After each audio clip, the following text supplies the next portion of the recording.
Okay, so karon balik ta sa tuang diri sa tuang napita be. Tara man na ta. Pangutan na diri guys sa domain. Pagbutang og domain name diri. Pangutan na.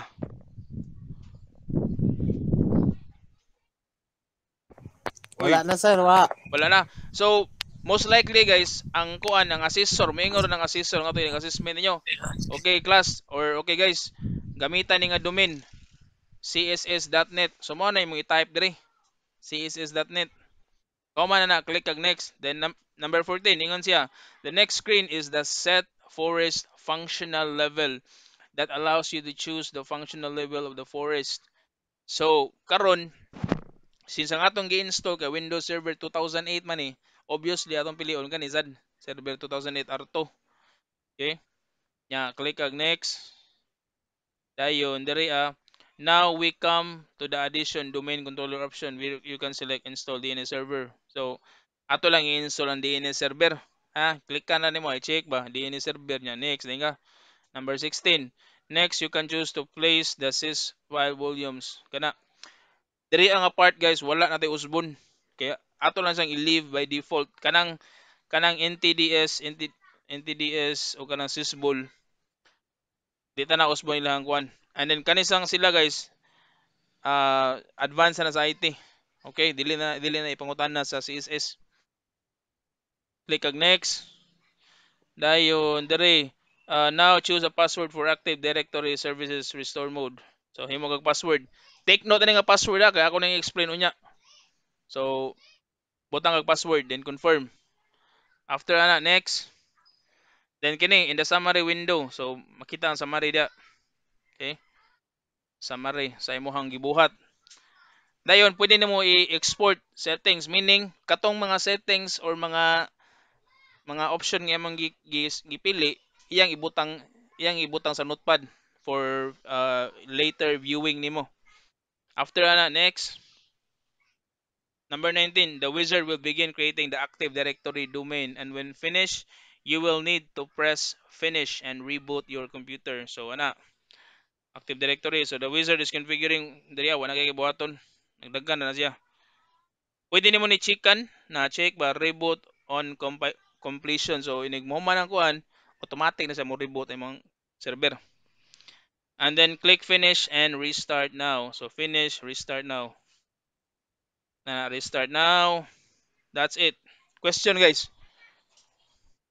Mangutan na, ganahan ko mangutan na mo. Ina.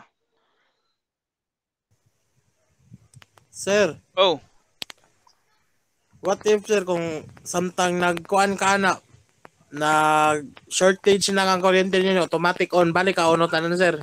Ay automatic off ba na burn out? kuan. Oh, balik kita uno ani, balik kita, balik. Balik kita ani kay kuan man.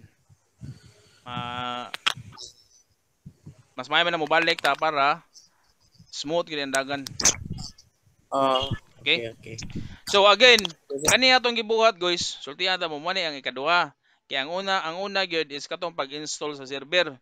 Ug ako ning balik-balikon nga once ma-install na ang katong Windows Server 2008 R2, mura na siya computer pero wala pa na siya functionality nga mo serve.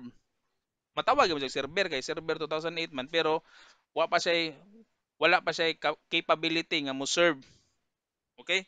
Mo nang ato siyang installan og ADDS katong Active Directory para mahimo siyang domain controller. So mo kaingon mo daghan terminology sira unsa man ang mga domain controller, Active Directory. Mao na atong tukion sa sunod nga video. Sunod ani. Ha? Dila na ko ibiglaon ba kayo kasi makaingon mo nga lisura di na sir may pag nagkuan lang ko sir may pag nagkulinary lang ko sir malipay pas mama or Mo gyud masag kakaon pa tanan. maing ka nga may pag nag electrical lang ko sir trabaho nang ako biko pero sige lang kay Apoy sir. o kapoy ng Pagka biko sir. kat kag poste nya mahug ka mura kag Samot na inani sukod sa kulangan sir. Balig yung kuryente. oh mura kag Spiderman nga way kutay Spider-Man na tambol sir. sige so Gamay mo dag oras no ato na sa ning padaplin na tong kuan be. Bandicam ba. Daplin da nga tabunan lang di mga folder ba ganyan mga makita. So karon siya guys, man na ni no. Natay gamay nga oras. So i-explain lang ako ning na kining katong domain controller nga akong sige gi-mention bitaw. Open na tang MS Paint. Mao man gina ato ang kuan gid. Open na MS Paint. Hopefully guys na sabtan ano mo nang nagbisaya ra ko para ma sabtan gyud ba. Sabot ra sir, sabot ra. So aton discussion ron. Unsa din ang domain controller sir? Sige magagyaw-yaw ana unsa din na makao na. Ang tubag di na makao oy. Kanang domain controller sultian na mo. Ako lay tayo pa domain controller. So ano itong server, yan natin switch. Natin sa computer dire. Natin duha day. Ana. Okay. So ibutang ta nga natay tulo ka computer, duha ka client PC gani. Natay usa ka server. Kining usa ka computer diri guys kay wa pa nato sa gi-connect, bali bag-o pa siya. Fresh from the box. Ya kani siya naka-join na sa domain. So unsa din ang domain controller?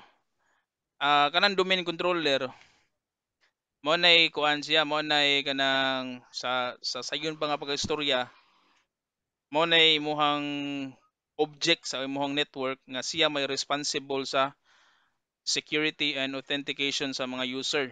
Okay? So sabton na mo, halimbawa natay 5 ka user. Mao ra na itong setup sa opisina, natay 5 ka user kuno. Nya na sila username ug password. Butang na lang ang employee number 1 kay iyang username kay user 1, iyang password kay user 1 sad. User 1, user 1.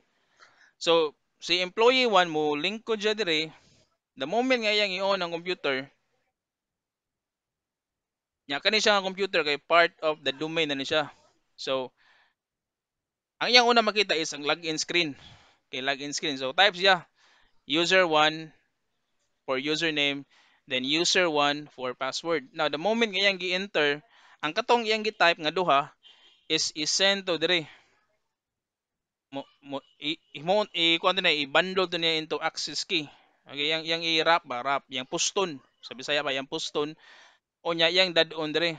Padung sa switch, padung sa dire sa domain controller. Ang trabaho ni domain controller is to check lang kung sakto ba to. Sa domain controller sa ilawom, naman siya gitawag database. Kanang database guys, container na siya. Makita dito ang username o password. Iyang i-match kung sakto. Kung sakto gani, iyang pasudlon si user 1. Iyang i-allow si user 1 nga makasud sa network. Something ana makalagin. Kung sayop ang password, inag-check na dito, sayop ang password ni user 1. Mag-send po siya error message nga to. Mingon siya nga ipa-display ni nga message o nga username and password don't match. Okay, mo na usa sa trabaho ni domain controller. Pangutana. Pangutana guys.